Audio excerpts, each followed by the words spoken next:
새벽빛 묵상 요한복음 1장 35절에서 51절. 보라, 하나님의 어린 양이시다. 세례 요한은 그 말을 남기고 무대에서 조용히 사라집니다. 기념식도 기념 촬영도 없습니다. 그는 하나님의 이야기 속에서 자기 몫을 다했고 이제 자기 자리를 비웁니다. 지금도 사실 세례 요한과 같은 이들로 인해서 많은 사람들이 예수님을 만나게 되죠. 확실하게 예수님께 데려다주고 자신은 뒤로 물러납니다. 요한의 이 증언을 계기로 해서 세례 요한의 두 제자가 예수님을 따라갑니다. 예수님께서 두 제자들과 먼저 대화를 시작하십니다. 무엇을 구하느냐? 이것은 이 두 사람뿐만 아니라 지금도 예수님을 따라가려는 사람들 모두에게 던지시는 질문입니다. 여러분은 예수님에게 무엇을 구하십니까? 사실 우리는 예수님을 따라간다고 하면서도 마음속 깊은 곳에서는 여전히 다른 것을 구할 때가 많습니다. 그러나 순수해 보이는 제자들조차 사실은 다 그랬습니다. 중요한 건 그때그때 예수님이 원하시는 대답을 하고 순종하는 겁니다. 랍비여, 어디 머무십니까? 겉으로 보면 어디 사시는지 묻는 것 같지만 주일에 말씀 전한 대로 이 머무르다라는 것은 요한복음에서 굉장히 중요한 그 관계를 표현하는 말입니다. 예수님이 하나님 안에, 하나님께서 예수님 안에 머무시는 관계, 또 예수님이 제자들 안에, 제자들이 예수님 안에 머무는 그 관계 말입니다. 예수님은 주소를 말해주지 않으시고 초대하십니다. 와서 보라. 예수님은 때로는 우회적으로 답하시고 질문을 던지시면서 우리들이 스스로 답을 발견해 갈 수 있도록 인도하십니다. 요한복음의 후반부에서는요, 예수님께 오는 것과 예수님을 보는 것이 예수님을 믿는 것과 동의어로 사용됩니다. 따라서 와서 보라는 말씀은 예수님을 믿는 길로, 예수님을 따르는 길로 초청하시는 겁니다. 설명이 아니라 함께 함으로 말입니다. 이 첫 두 제자는 예수님의 초청을 즉각적으로 받아들입니다. 그들은 가서 예수님께서 머무시는 곳을 보고 그날 그분과 함께 머물렀습니다.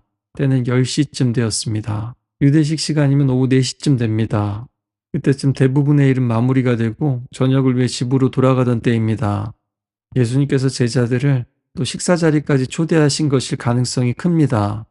제자들은 따라갔고 보았고 그분과 함께 머물렀습니다. 그 두 사람 중 한 사람은 보니까 안드레였는데요. 예수님을 만나고 자기의 형제 시몬을 찾아갑니다.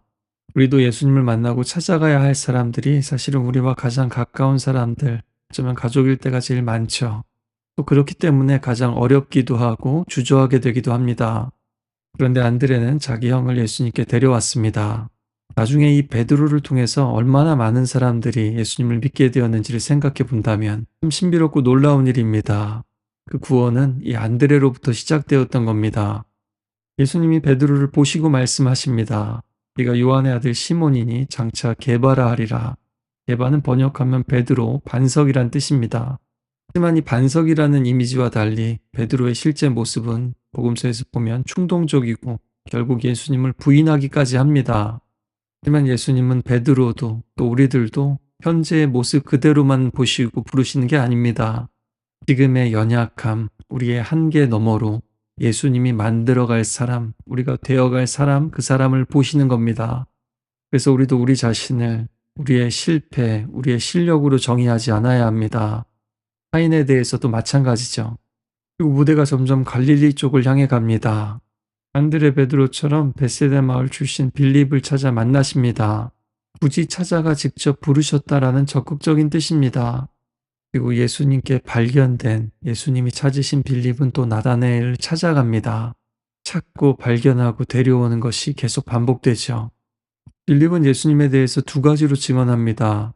모세가 율법에 기록했고 예언자들도 기록했던 바로 그분을 만났다는 것이고, 두 번째로는 당시 일반적으로 부르듯이 아버지를 밝혀 나사렛 요셉의 아들 예수라고 소개합니다.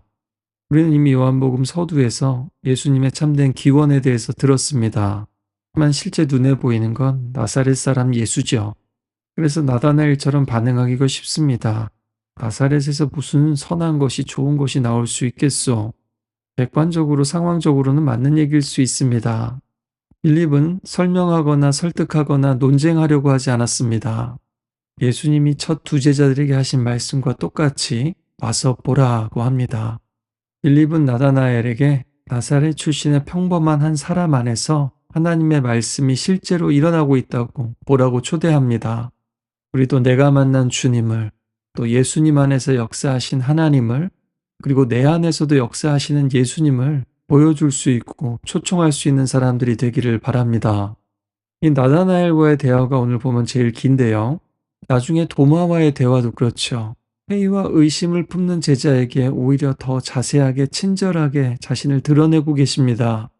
나다나엘이 나오자 그를 보시고 말씀하십니다. 여기 참 이스라엘 사람이 있다. 그에게는 거짓된 것이 없다.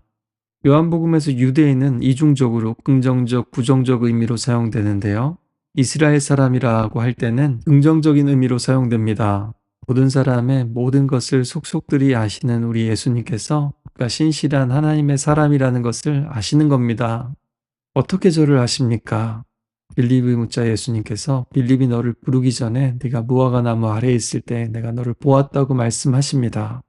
무화과 나무 아래 평안히 쉬는 것은 이스라엘의 어떤 번영과 평화를 상징하기도 하고요. 당시 랍비의 제자들은 나무 아래서 성경 공부를 많이 했다고 합니다. 이것이 구체적으로 무엇을 의미하는지는 알 수 없지만 중요한 것은 나다나엘이 다른 사람이 알 수 없는, 아니 어떤 사람도 알 수 없는 것을 예수님이 알고 계시다라는 것을 알고 깜짝 놀랐다는 겁니다. 여러분에게도 그런 적이 있지 않으십니까? 너무 외롭거나 힘들거나 너무나 크고 불가능해 보이는 문제 앞에서 아무도 모르게 하나님께만 나의 소원과 기도를 아뢰었는데 진짜 하나님께서 들어주셨을 때, 혹은 이건 아무도 모르겠지, 나의 죄와 수치를 가리고 안심하고 있을 때 하나님께 딱 걸렸다. 그럴 때 우리도 나다나엘처럼 고백했겠죠. 어떻게 저를 아셨습니까? 그러자 나다나엘은 고백합니다. 라비여, 당신은 하나님의 아들이시고 이스라엘의 왕이십니다. 그랬더니 예수님께서 이보다 더 큰 일을 보게 될 것이라고 약속하십니다. 우리가 복음서를 계속 읽어보면 알겠지만 더 큰 일이 반드시 다 잘 되고 축복받고 더 쉽고 평안한 일은 아닙니다. 때로는 십자가를 통과한 후에만 알게 되는 그런 선함입니다. 그러나 하나님은 우리에게 최고의 것을, 최선의 것을 항상 준비하십니다. 구원과 생명과 풍성함입니다. 우리 하나님의 사랑입니다. 마지막으로 하늘이 열리고 하나님의 천사들이 인자 위에 오르락내리락 하는 것을 보게 될 것이라고 하십니다. 창세기에서 야곱이 홀로 돌베개를 베고 자다가 꿈속에서 하늘이 열리고 사다리가 내려와서 천사들이 오르락내리락 하는 것을 본 장면, 그리고 그것을 베델, 하나님의 집이라고 이름 붙였던 것을 기억나게 합니다. 또 다니엘서에서 인자가 내려오는 이미지도 떠올리게 하죠. 하나님의 집, 그리고 성전이라는 것은요, 하늘과 땅이 만나는 곳입니다. 우리 예수님이 사다리가 되십니다. 하나님과 사람들이 만날 수 있는 장소가 되십니다. 우리 예수님이 친히 성전이 되어 주십니다.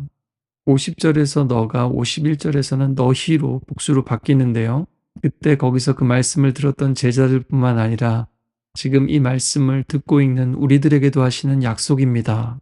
마치 시리즈에서 다음 편에 계속하는 것처럼요.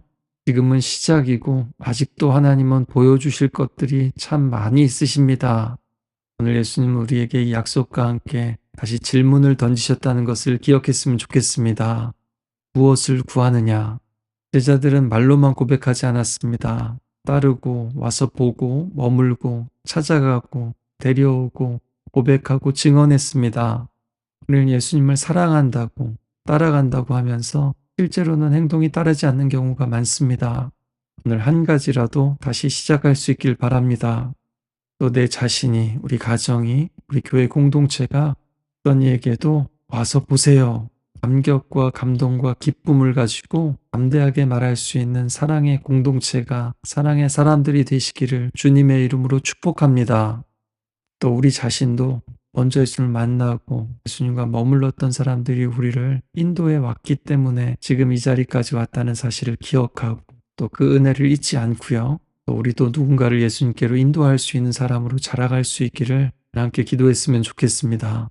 예수님, 우리가 예수님을 따르는 제자들입니다. 맞습니다. 보여주십시오.